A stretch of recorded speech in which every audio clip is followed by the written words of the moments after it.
and welcome to everybody that didn't see the announcement a little while earlier. I'm Mark from Nomad Stays, and today we're doing an Instagram Live. I'm dialing in from beautiful yard here in very hot France. We're going to dial up one of our new properties, our new stays over in Central America, in Panama actually. We're going to get Sarah and her husband Ernesto on the line from the middle of the rainforest in Panama. So bear with me while I just get them online. Hold on a sec. Okay, just waiting for the invitations to go through. I see some our friends at Remote Tribe Life and Old Space over in Bansko, busy in Bansko at the moment. Hi guys. Now, let's see if we can get Sarah on the line. So we know there's no internet problems because they're on a beautiful satellite internet there in Central America. We've had a number of video calls over the last few weeks, and even out there in the middle of the rainforest on the edge of a 600-metre beachfront, they have no problems for remote workers. But using Instagram, well, that's another thing, particularly as they keep changing it. So I'm still waiting for them to join in, and the invite's going out again. We're just in waiting mode. So what was really interesting when talking with Sarah the other day is that we discovered we had both been working at Microsoft in our past lives. So Sarah worked a long time in China, whereas I worked in Australia and did a lot of visits around the world with my sort of work. It was quite interesting to sort of see two tech people no longer in our home countries. Okay, here we go. Oh, there we go. Hey guys, welcome. Look at that view. I'm jealous already. Sarah, Ernesto, welcome to Nomad Stays.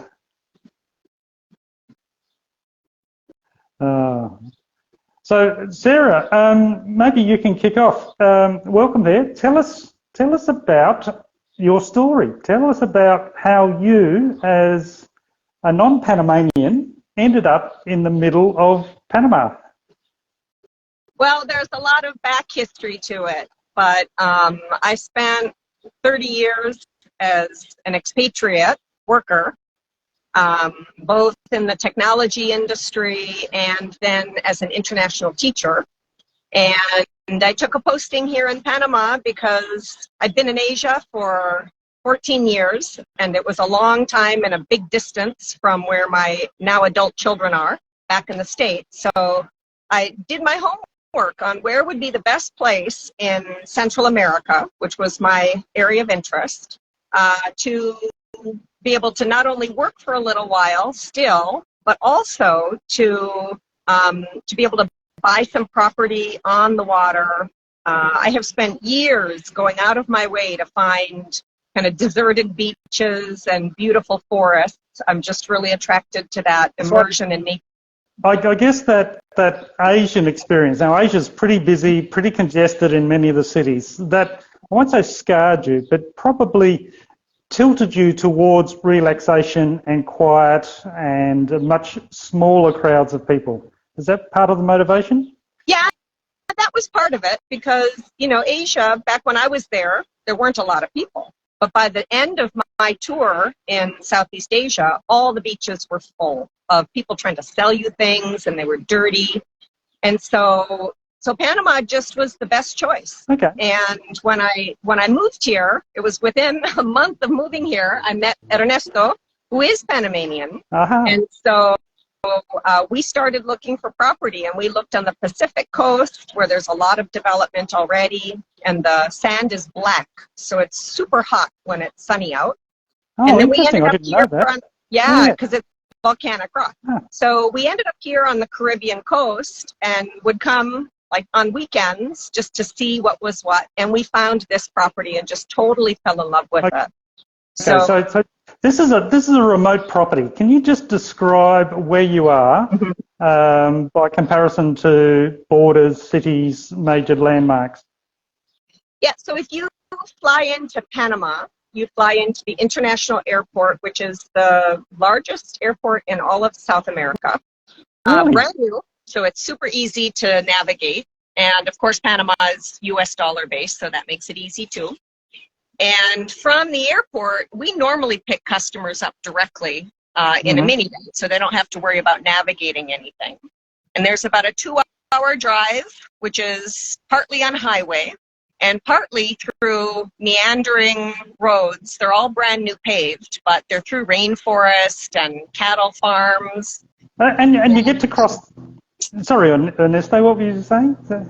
Yeah, he was just saying, and you get to cross the brand new Atlantic Bridge, which crosses the northern end of the Panama Canal. So you get to see the ships and the docking areas and everything, and you can park your car and get out and look around a little bit if you're interested in doing that.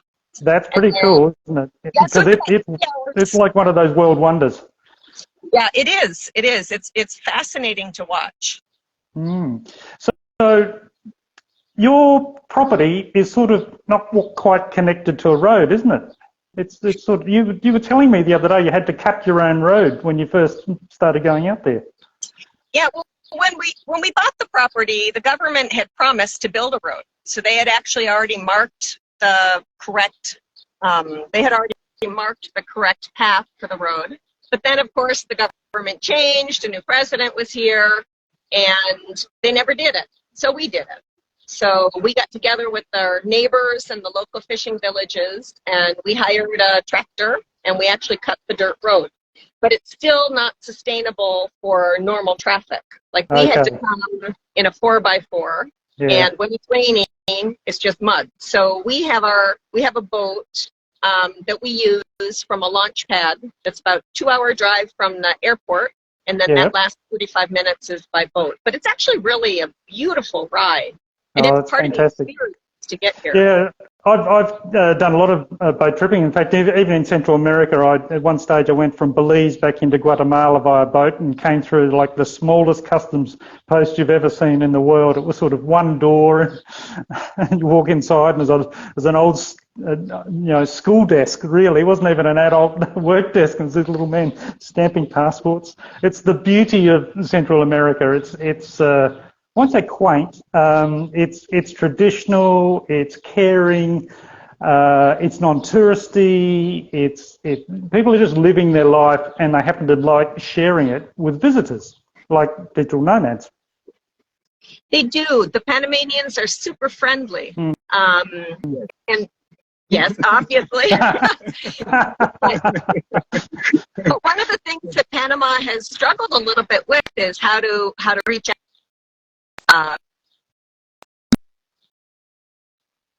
to your place, a more comfortable bed. So, we put a lot of attention into making sure that we built to be still at one with nature. So we've used indigenous wood. We've built everything by hand.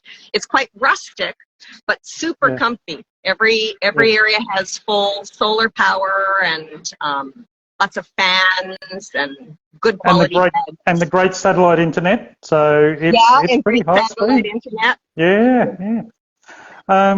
And like the weather there, it's stunning, isn't it? It's just one of those rare places in the world that has just got 12 months a year of magnificent weather. Yeah, so it is always between like 24 to 29 Celsius all year long. We're moving to give you a view of the beach. That's okay. I'm getting highly jealous here. Okay. And so it's nice all year long. So what's that in the old language? What's that in Fahrenheit? You can do the maths. You're the American here. So in Fahrenheit, it runs between 75 and 85 all year long. And because we're on the Caribbean coast, we don't really have a traditional wet season and dry season like most of the rest of Panama has. Yep. Here, we have almost every day, there's a little bit of rain and sun. So every day you have some moisture in the air. It keeps everything nice and clean and fresh and really robustly green. Yep. So we are definitely in the rainforest here. But you can see behind us, it's nice and sunny today. It is. And in the rest of Panama, this is the rainy season. So we have kind of a unique opportunity, too, for guests to be able to come here at very low transport cost, because the airline tickets are expensive in the dry season for Panama. but they're very Really? cheap right now. Oh, Hmm. okay. Fantastic. I was talking to a fellow yesterday from Florida, and he'd just spent his honeymoon in France, just up the road from where I am, about 6 weeks ago, and he said, "Oh, it just rained all the time." I said, "Oh, you know, France can get a little bit like that, but obviously Panama's not. So that's really super nice." Now, you've got a little village nearby, haven't you? You've got some locals that you help, and you've been giving them some work. They've been helping in the construction. They help with the transport and all sorts of things. So you've integrated yourself into the community and are bringing foreign visitors and foreign money, for that matter, into a fairly, you know, I won't say impoverished, but, you know, a poorer area of Central America, isn't it? It is impoverished when it comes to traditional industry, but it's interesting. You know, the people here are just super friendly and super happy. Most of them are sustenance farmers and they're fishermen. But when you go to the local village, all the little kids are running around, happy and healthy. Obviously, they're well fed. The animals are well cared for. So it isn't rich in the traditional sense of capital flow, but the people have a really nice life here, and we take good pride in providing good employment. We pay much better than the average local wage. We train people in how to provide Western quality service and how to cook Western food. And really, we've developed quite a family here. We've been here about 6 years. I was a director of an international hotel school. I think I'm going to have to restart another one in central Panama by the sound of things. Now, you've been at the property for 6 years. You've been in Panama 12, was it? No, 10 or 12 I've been years? here 7 years. We bought the property, at the end of the first year I was here. Okay. But you've spent your time thinking about how to build a resort that was going to work with Western values, and obviously transporting of goods was somewhat harder than just popping down into the local IKEA store.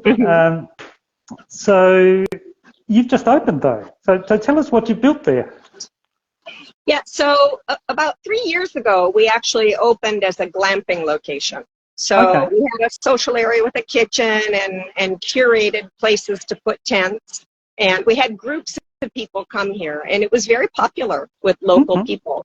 And everybody said, wow, we would love to come back more often. But honestly, you know, we kind of like the cabana as opposed to the tent. So we took that advice. And we started actually clearing the property out a little bit, very carefully, to allow for the construction of cabanas. So we have now 4 wooden cabanas that are all beachfront and are really nicely equipped with hot water showers open to the rainforest and all those little things you want in a tropical place but still comfy. And we expanded the size of our social area as well, so we can host yoga retreats or have parties, lots of space for dancing. Yeah, we wanted to design this place so that people could come and just feel at home and have fun and be relaxed and never have to worry about putting on shoes. I have a sideline business called Business in Bare Feet. I know exactly what you're talking about. Oh, fantastic. Wow. And you've got 600 metres of beachfront in your land. That's stunning. Yeah, this area has a lot of volcanic rock outcroppings. So on either side of the cove is volcanic rock, which is cool by itself because there's lots of little tide pools and you can walk along and explore the critters. And great fishing. Yeah, there's good fishing and fresh lobster too. The freshwater lobster, but depending on the time of year, of course. But then the center of the cove is nice and protected, and it's soft sand, and the water's always warm, and there's no riptides, so you can swim very safely and boogie board in the waves, and it's kind of the perfect combination of feels like being on an island, but you're actually on the mainland. And you're not being bothered by crowds. There's no airports flying overhead. There's no cars ripping up and down the highways or doing donuts on Saturday nights when the kids are all bored. No, it's just pristine rainforest, Central America. So it's an easy flight from the States.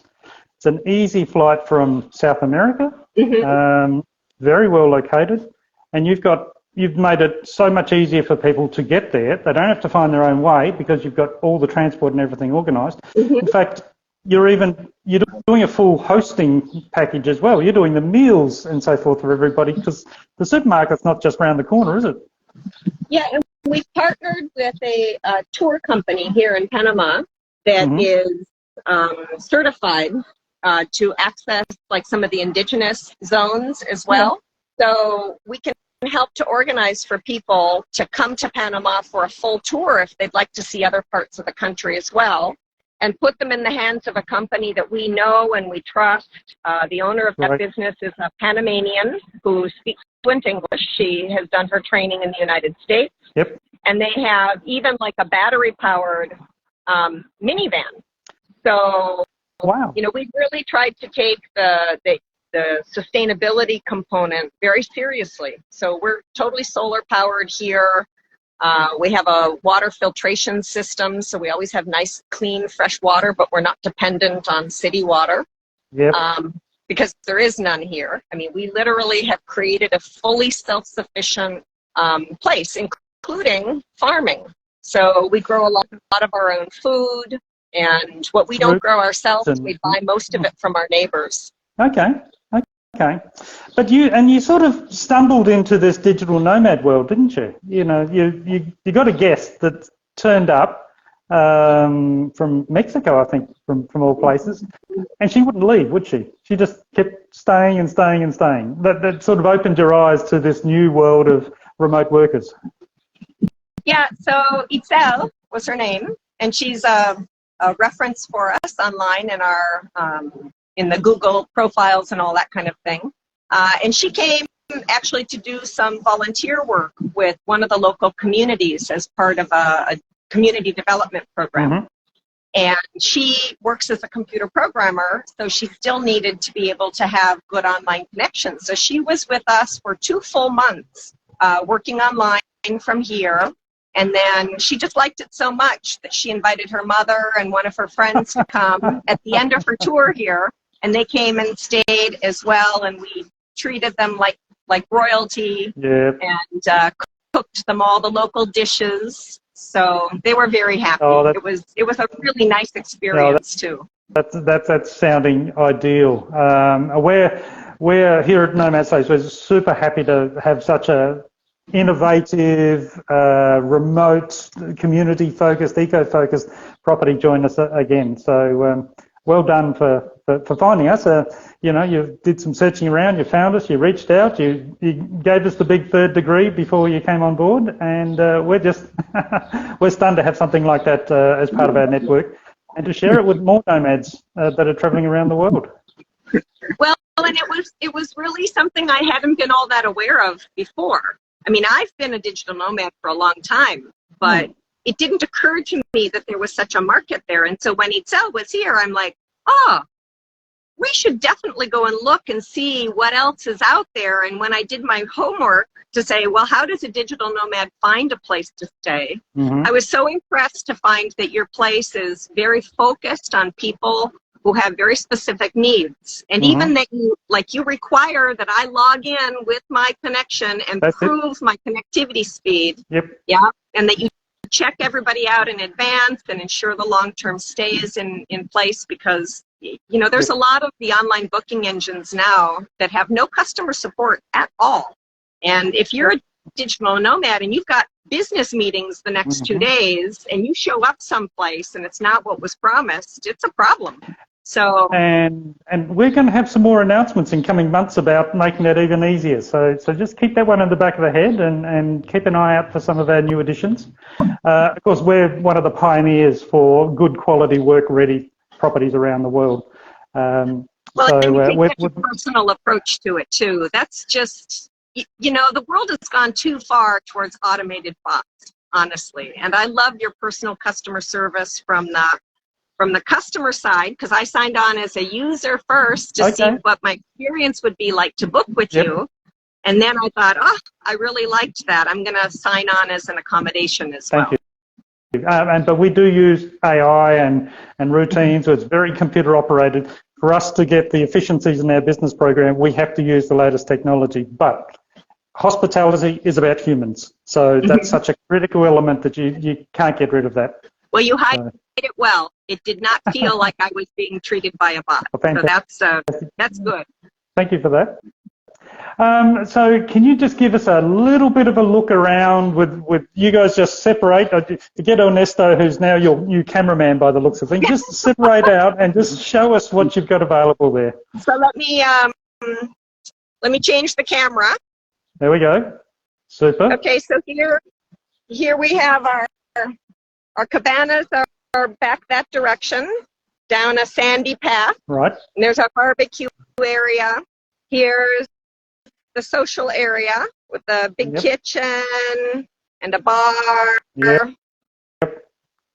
And workspace. There's my computer out. I was working down here before we connected. And then we have our beach. On the beach. Look at that, right on the beach. Oh. And fully barefoot.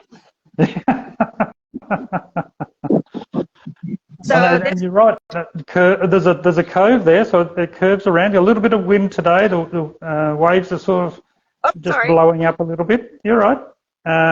Interferes with the sound, but you know what? It's always cool and breezy here.